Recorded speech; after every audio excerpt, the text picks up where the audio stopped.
But I believe there's just unlimited scale in terms of monetizing in other ways. I'm definitely thinking about creating your own products or your own membership or your own thing for exclusive content. Of course, that's one way. And we haven't even touched affiliates yet. So, I mean, I know. I'm sorry. The full stack of all the different things. You got to just press record. So the channel is about aviation. It's very niche there. So my keywords is like aircraft, airplane, pilot. That's it, over and over and over again. Okay. What's the channel called? Experimental Aircraft Channel. Okay. Yeah. So I basically cover experimental, light sport, and ultralight aviation. I will go to manufacturers and do kind of like a how it's made factory tour to show people, what that looks like. I'll interview people that are building aircraft at their home, hangar, kitchen counter sometimes, and do videos like that. And it's working well. I've went to 0 to 67,000 subscribers in 2 years. And I want to say thanks to you and your crew. I've watched probably half of the videos because you've got like thousands of them out there to get to where we are now. We went full time last year. Awesome. Awesome.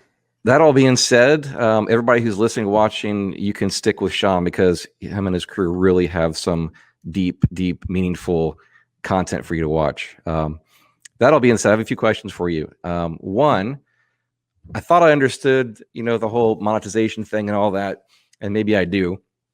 But recently I've noticed, like just in the last 3 months even, I'm just curious of how, in your mind, this works, because the payout from ADSENSE has gone down almost to the dollar, like 1,000.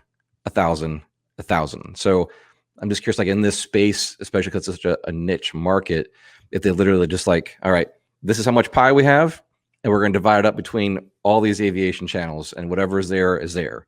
Or is it really more towards like the algorithms of the search? Because it seems like, Sean, almost to the dollar, the last 2 months, it's gone down by 1,000 and then almost 1,000 again. How much you're earning has gone down by about 1,000 a month? Correct. Gotcha. Have you been tracking your revenue, CPMs and RPMs?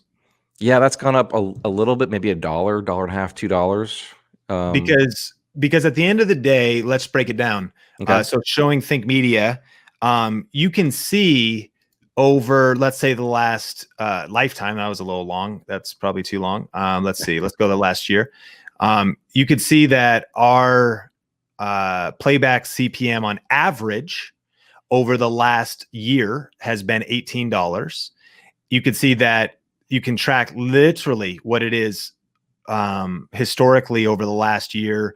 We hit spikes of 25 and lulls of 15. Now, for those watching, CPM is costs per mil, which means cost per 1,000. So you make $18 per 1,000 monetized views. And that's another thing to consider. If for some reason your audience had increased usage of ad blockers, or just ads are not being served to them for some reason, that's the ad has to be actually served and seen. Now, that's not how much money you make, though. The RPM is how much money you make.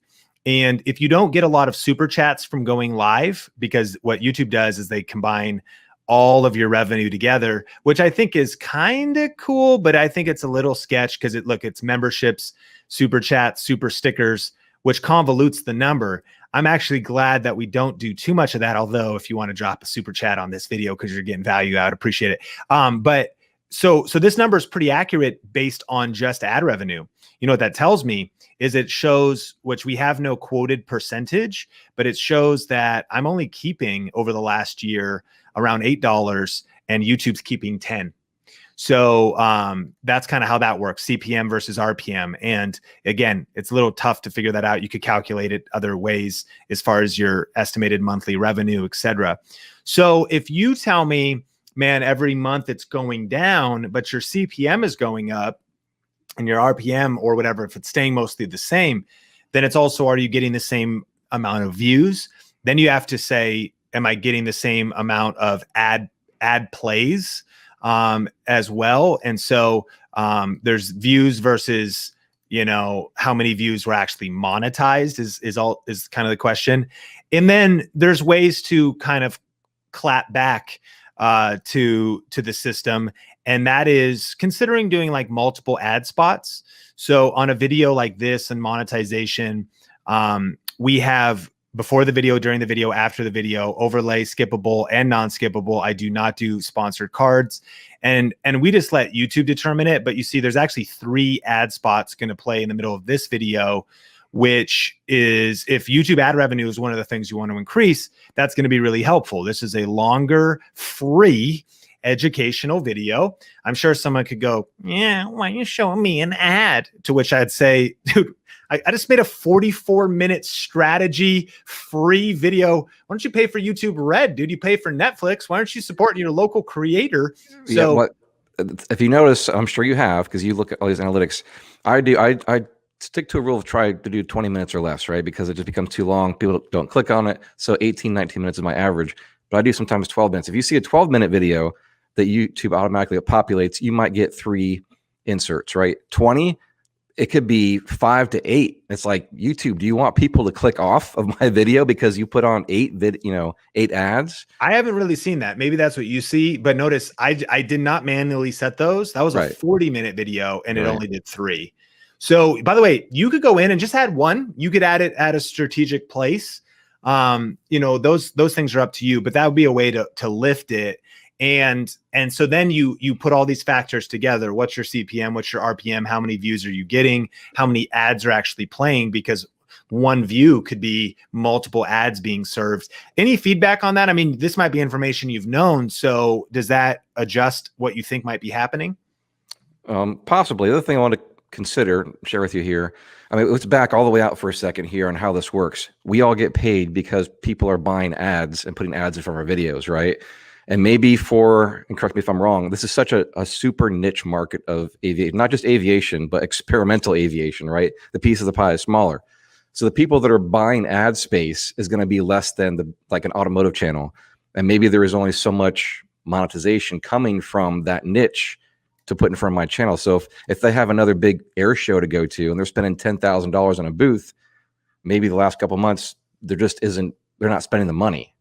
Would that make sense to, the line of thinking makes sense, but I don't think that's what's happening because I'm actually sure your audience maybe is a little bit older, 35 to 55 or old, and therefore they have a little bit more money. If this is a hobby, they almost for sure have money, or they aspire to do it someday. Therefore, a lot of what CPM is based and ad placement is based on the demographic, no matter what they watch. So if the video is monetized, movies could be showing up, movie ads, really broad at squarespace.com type of things. So if you're, I wouldn't even think I don't even think actually companies that would want to reach your audience are that smart. Like maybe 5% of them would think I should go, because they could go manually select your videos and put the right products on your videos. You're talking, I mean, you're deep in this, you're deep in social media, you're deep in that thinking. The world is a lot further behind. Like anybody watching this, like if you're like, you feel like you're too late, no, you're in a super niche subculture that's aware of CPMs and RPMs. So to that end, that would be a brilliant strategy, and someone should pay a more premium CPM if they're in the industry that would be reaching the perfect customer of watching your videos. But I would just think chances are there'd be the broad, and what is your CPM? Like, do you know what it is off the top of your head? I want to say somewhere 750, 850. Yeah. So that's, average is like 2 to 5. So that's already a little bit, it's edging up. Therefore, people that just want to reach a certain demo, a certain intent are going to be playing ads. So I would think unlimited ads would play in your videos. Maybe people bidding lower because of how the system works could drive that down a little bit. And it's all a marketplace, right? That YouTube is always navigating. But yeah, I mean, my thought is I would have, with what you're doing, first of all, legit, 250,000 views a month, 1,300 new subscribers, you're posting 9 videos a month. Things are going great. You've got a good momentum. I'm sure you've got a ton of super fans. The level of how you could monetize all of this, I mean, you're already full time, but I believe there's just unlimited scale in terms of monetizing in other ways. I'm definitely thinking about creating your own products or your own membership or your own thing for exclusive content. Of course, that's one way. And we haven't even touched affiliates yet. So, I mean, I know. I'm sorry. The full stack of all the different things, but also specifically, the macro idea is also going direct to the brand. You're bypassing YouTube AdSense, and it might take 12 months. That's the entrepreneur hustle of going to the air shows, going to the things. But with the numbers you already have, and with how focused this audience is, you are just in a unique position to have a lot of influence. This is interesting about Think Media is a good example. Some of the brands deals we're doing, this might be misinterpreted. We're not that big of a channel in the grand scheme of things. We're not even the way we answer very specific questions. A lot of videos get about 10,000 views. Sometimes we hit 100,000, and then occasionally we hit 500,000 to 1 million. So it's kind of a long tail. So it's not like a famous quote unquote YouTuber, again, that gets 500,000, 1 million, 2 million every upload.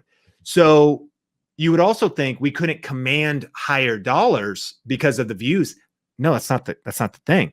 The focus of the audience, the intent of qualified the viewer, customers, qualified, because they're actually, no, I'm at Think Media because I actually want to purchase some lights or figure out what camera to buy.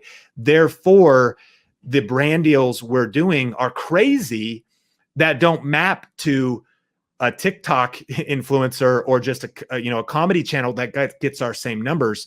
So I would think that that's the same thing. The type of audience you're reaching gives you a very unique opportunity of going direct to brands and starting to tap into all the different monetization strategies kind of that we teach. Want to know the exact strategies Sean Cannell and the Think Media team use to consistently get over 3.5 million views on YouTube every month? Learn the proven steps and the newest YouTube money-making strategies at Grow with Video Live's virtual conference. Get your tickets today at growwithvideolive.com.